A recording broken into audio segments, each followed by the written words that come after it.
नमस्कार, मैं हूं पारुल यादव और आप देख रहे हैं कृषि जागरण पावर्ड बाय स्टील इंडिया। 1 फरवरी को केंद्रीय वित्त मंत्री निर्मला सीतारमण द्वारा अपने कार्यकाल का 8वां बजट पेश किया जाने वाला है। ऐसे में किसानों से लेकर कृषि क्षेत्र से जुड़े लोग इस उम्मीद में हैं कि इस साल के बजट सेशन में किसानों के लिए कुछ महत्वपूर्ण ऐलान किए जा सकते हैं। वहीं बीते सालों पेश किए गए बजट की अपेक्षा इस साल कृषि क्षेत्र के लिए अधिक फंड जारी किया जा सकता है।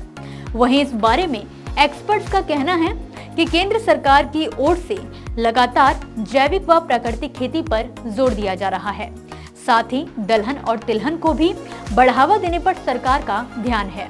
ऐसे में इस साल के बजट से कृषि सेक्टर व किसानों को काफी उम्मीदें हैं। जहां साल 2023 में केंद्र की ओर से कृषि सेक्टर के लिए बजट में 1.52 लाख करोड़ रुपए आवंटित किए गए थे, तो वहीं साल 2024 में इस रकम को घटाकर 1.47 लाख करोड़ रुपए किया गया था।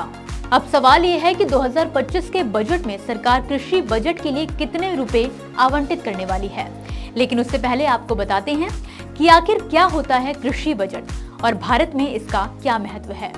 दरअसल भारत में एग्रीकल्चर या कृषि बजट वो हिस्सा है जो सरकार कृषि क्षेत्र के विकास और समर्थन के लिए खर्च करती है। ये बजट किसानों की भलाई, कृषि उत्पादकता बढ़ाने, कृषि अवसंरचना सुधारने और ग्रामीण क्षेत्रों में जीवन स्तर को सुधारने के लिए विभिन्न योजनाओं और कार्यक्रमों को वित्तीय सहायता प्रदान करता है।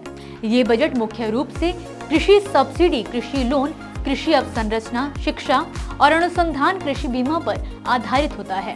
थोड़ा गहराई से जाने तो कृषि सब्सिडी के तहत उर्वरक, बीज, कीटनाशक और सिंचाई की सुविधाओं पर सरकार द्वारा किसानों को सब्सिडी उपलब्ध करवाई जाती है, ताकि खेती करते समय किसानों की जेब पर अतिरिक्त भार ना पड़े। इसके बाद बात आती है कृषि कर्ज की। सरकार द्वारा किसानों को कम ब्याज दर पर ऋण उपलब्ध करवाया जाता है, ताकि वे अपनी फसलों की लागत को कवर कर सकें और अपनी उत्पादकता बढ़ा सकें।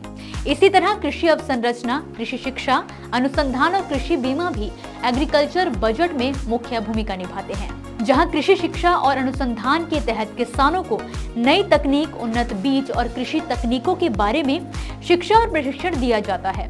वहीं कृषि बीमा किसानों को प्राकृतिक आपदाओं से बचाने के लिए आर्थिक सहायता उपलब्ध करवाता है। अब आगामी 1 फरवरी 2025 को पेश होने वाले बजट में वित्त मंत्री कृषि में क्या बदलाव करती हैं, वो देखना दिलचस्प होगा। फिलहाल के लिए इस खबर में बस इतना ही। आप मुझे दीजिए इजाजत और देखते रहिए कृषि जागरण। नमस्कार।